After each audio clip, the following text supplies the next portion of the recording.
Hello, Scotty Reed here with a Black Talk Radio News commentary. Please continue to support independent black media. Make a donation today to the nonprofit Black Talk Media Project by going to blacktalkradionetwork.com. This commentary will focus on the Amber Guyger murder trial, which was taking place this week in Dallas, Texas, that is. Amber Guyger, the former Dallas police officer who shot and killed Botham Jean, a young black man who was just living his life, trying to enjoy a bowl of cereal in his apartment when Amber Guyger walks in and shoots him dead. So I don't know if you all have been following the trial. I've been watching bits and pieces of it, just really was interested in the opening remarks and seeing how the defense was going to justify her killing this man.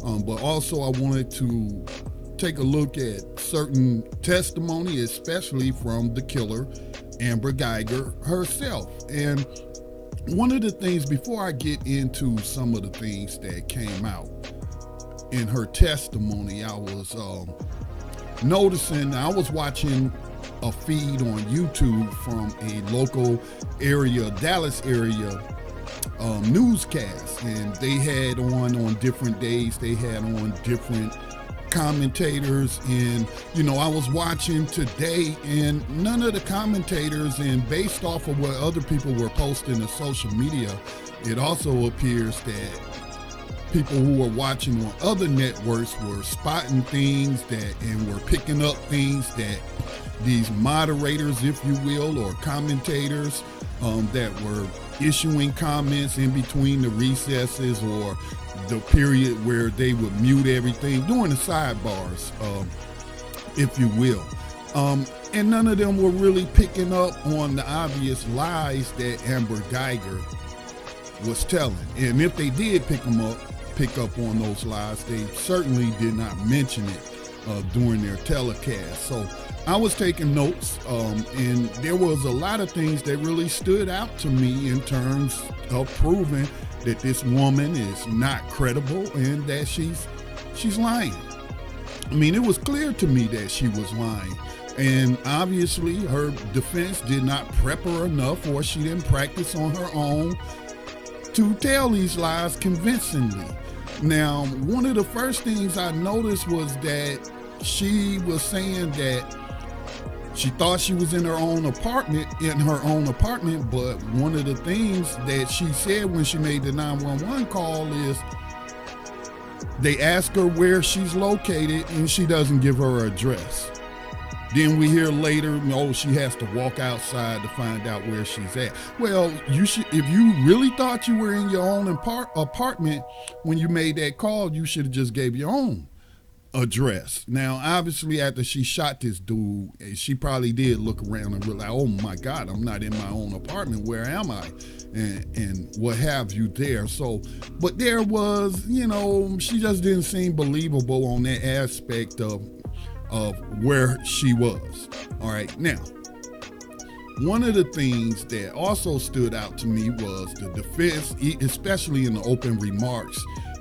We're trying to say that Amber Guyger was no longer in this relationship with her partner, her married cop partner. Talk about unprofessionalism and what have you. Here you have this woman who's screwing her partner, who happens to be married with children. So they tried to say that, the prosecution was talking about the text messages, which we later found out they were sending each other prior to her shooting and killing Botham Jean, was that there was no relationship. Well, we found out from the prosecution that the text messages were explicitly sexual in nature, even included a couple of naked photographs that both of them sent to each other. Now, the defense tried to get ahead of this by saying that she wasn't in a relationship with this man. And she even testified that she couldn't remember when she ended the relationship, but like it had ended for some time, like months, almost a year, if not more than a year. But then when the prosecutor under cross-examination asked her, well, why did you delete the text messages? And she then says, because I was ashamed I was in this relationship. But wait a minute, I thought you weren't in a relationship with this man. And from my understanding, if people are not sexually involved with each other, they don't send each other racy sex messages and text messages and naked photographs. So apparently, she was lying about that sexual relationship with this married man being over. And then another thing that was very troubling was the CPR. And I thought the prosecution did a good job in pointing out her callousness, and even though they weren't directly calling her a liar, but they were catching her in some lies. But that was one of the things that stood out to me, as I not only took CPR when I was in the military, but I, in a civilian job I had, which had nothing to do with the military or law enforcement or search and rescue or paramedics or anything, but I had a supervisor's position in a dye lab. And all the department or supervisors had to take CPR training, so I actually got certified. So I've had CPR training on more than one occasion. And the thing that stood out to me is, how do you give a person chest compressions with one hand? You're describing, you're on the telephone, and then you got one hand on the guy's chest, and you're doing compressions. Well, I'm not a doctor or even a paramedic or anything like that, but common sense should tell you that if you have shot someone in the chest, that you don't want to do compressions, because you're going to make the person bleed out. Okay, that's my common sense view of doing chest compressions. What she should have did, which the prosecutor did point out, that she had a first aid kit. She had the dressing, combat dressing, to plug up the wound and try to stop the bleeding. No, what you should have done was take the pad, the combat dressing, place it over the wound, and then put pressure on it to try to stop the bleeding. And if possible, even tie it around their chest or what have you, around their torso to hold the gauze in place. But she should have been trying to plug up them holes she put in this man until paramedics arrived, which she did not. As was stated several times, she was giving him one-handed CPR, which that's not even CPR. Giving him one-handed chest compressions, and rubbed on his sternum a little bit, like that's gonna really help him, rubbing on the man's chest after you then shot him. But that she did not get this man continuous medical treatment until the paramedics could arrive. Instead, she is giving him chest compressions allegedly, and then walks out in the hallway, starts one-handed chest compressions again, stops again, and is on the phone and texting and all this kind of stuff. And then the prosecutor did ask her, did you get any blood on you? Did you have any blood on your clothes? Any blood on your shoes? And again, if you shot the person in the chest and you put your hand on your chest, you mean tell me you didn't get any blood on your hands? Which we know she didn't have any blood on her hands or anywhere else, because as they're bringing his body down, unless she done wiped her hands off or what have you, she's on the phone texting again, or perhaps deleting messages and trying to cover up the fact that you had this cop she was in an affair with, married man. Perhaps actually trying to help her cover it up. Well, they didn't testify to that, or the prosecution didn't state that, so I'm not going to speculate on there, but she was texting again or deleting texts. Okay? So, I don't believe that she ever tried to render aid to both of Jean, because there was no blood on her, no evidence whatsoever that she attempted to get this man any kind of medical aid, any kind of treatment. Didn't put a field dressing on his wound and try to stop the bleeding. She did nothing. And there will be some evidence of that. So she definitely was lying about that. And, but again, the biggest thing stood out to me was she claimed she was no longer in a relationship with this married cop. But then, you're sexting them and sending naked pictures, and you state you deleted them because you were ashamed that you were, quote unquote, in a relationship with him. So some other things that stood out to me, in addition to, although I don't believe she tried to give this man any kind of CPR whatsoever, but when they was asking her if she remembered, is that how you give proper CPR? Did you not have classes on it? And she was talking like, well, I didn't really remember, and at the time, we didn't practice on a real person. I had never done CPR on a real person. Well, when you take CPR training, you don't do it on a real person, okay? They have these dummies, okay? These dummies that you give chest compressions to, and then, you breathe in their mouth, hold their nose, breathe in their mouth to, get them some air if they've stopped breathing and what have you. And then, like, I saw somebody on social media point out, well, when you was doing target practice and qualifying on your weapon, you weren't shooting at real human beings either at that point. So, but in addition to her obviously not paying attention to that training, but again, I don't believe she even tried to help the man. But in addition to that, she was asked about the de-escalation training, and she took and she admitted that she had the de-escalation training, which is something that is being promoted by a lot of, criminal justice or police reform advocates out there. But she said she couldn't tell you nothing from that training. She could tell you nothing whatsoever that she recalled in that de-escalation training that she took, that taxpayers paid for her to take. She deployed none of that de-escalation training. She went straight for the lethal weapon. And she also had a working taser on her that she could have used as opposed to pulling, going straight for the gun. She could have used the taser and what have you, but she didn't try to de-escalate it. As they pointed out today in the trial, she should have retreated.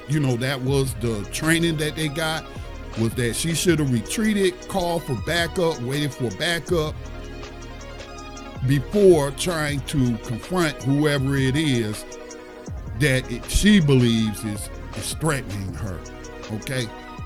So, she didn't pay attention to the de-escalation training. She could recall nothing. I'm like, how did this woman stay on the force? I mean, do they not routinely test these people or qualify these people to make sure that they remember the training? I mean, that's how they do it in the military. I spent 6 years in the military. Every year we had to requalify and do the training over and over till it becomes like muscle memory. Apparently that's not going on at the Dallas Police Department. Now, another question I had about training that she may or may not have received, I did see that a few years ago, the Dallas police underwent implicit bias training. Now, implicit bias is for those people who have prejudices or bigotry and racism, and they may not be aware of it, although I don't buy into that. People are well aware of their biases. I'm well aware of the biases that I have, and I don't necessarily buy into this implicit bias training to teach people not to be bigots or not to be racist, because it's, you're subconsciously doing these things. No. I'm not buying into that. But I'm wondering if she got any of this implicit bias training. And the reason I ask that is, let's just ask the question: if Botham Jean was white, would she have reacted in the same way? Would she have shot him on the spot, or would she have followed her training and backed out and called for backup? Would she have tried to engage in de-escalating the situation? And then let's say she ends up shooting the person. Would she have in fact given this person proper CPR and tried to save their life? You know, maybe she didn't want to put her lips on that black man. I don't know. I'm just speculating here. But I do have a question as to this implicit bias training, which I think is a crock. And this is proof that it's a crock. That a lot of these people, they get this training that's costing us money, and then they don't take it serious. They don't take it serious whatsoever. All right. And then let me see, the last thing that I want to address was that's pretty much it. But the woman was telling so many lies. She is not credible whatsoever. And to me, they could have ended the trial right then and there. Well, the prosecution already rested its case, but it is allowed to cross-examine any of the witnesses that the defense calls. I think they did a good job today in, showing Amber Guyger to not be concerned about this man she just shot, and more concerned about her losing her job and losing her life and not being able to hook up with her married boyfriend anymore for sexual liaisons and what have you. So I tell you, I don't see how the jury can come back with anything other than a guilty verdict. Now, people have talked about murder, is the murder charge appropriate? Well, oftentimes, prosecutors will charge people, although it was the grand jury who upped it to a murder charge, but often prosecutors will charge you with something to try to force you into a plea. They'll stack charges on you and give you the most serious charges to force you into a plea, but she never planned to plead out. She's going to rely on a jury setting her free, because why not? We've seen so many of them do it before, although there's been some convictions, but we've seen plenty of them do it. Now, the last thing I'm going to comment on is proxy racism. And I had just did a podcast the other day about black cops and why black cops are not a solution to police brutality, because black cops often are more likely than white cops to shoot non-white people. Non-white cops are more likely to shoot non-white people. That's what a study has shown, and is due to proximity. The majority of non-white officers are deployed in non-white communities. So, of course, that's who's having the most contact with the non-white community. So it's going to lead to more of them shooting more of us. Okay, but the Texas Ranger got up there talking about what was going through her mind. We didn't need to hear from him, because she told us what was going through her mind. She was concerned about losing her job and what have you. And then, for him to say that Mr. Botham John was a threat. Well, what did he base that on? What did he base that on? His gender? His skin color? What? So, yeah, proxy racism is real. Hiring more black cops, or as I call them, slave catchers, is not a solution to the problem of police brutality or modern day slavery and these slave catchers and dealing with them. What we do need, what I feel like we need, they have developed tests to where they can tell if you have biases by the way you answer these tests. What we need is to screen these people out, and they shouldn't be hired at all. And yes, you can be black and hold bias against black people or other non-white people. And so we'll see where this goes. Oh, there was one last thing about her testimony that seemed odd to me, and this would be my last point. Really seemed odd to me that you have all this heavy equipment, these bags and what have you, and you never drop the bags and you claim that you shot Mr. Baltham Jean with one hand. Now, who's trained to shoot with one hand? And you can easily just drop the bag and go into your two-hand shooting stance. She acts like all of this happened so fast. Yeah, she had time to drop the thing, pull her weapon, and go into her shooting stance. Okay?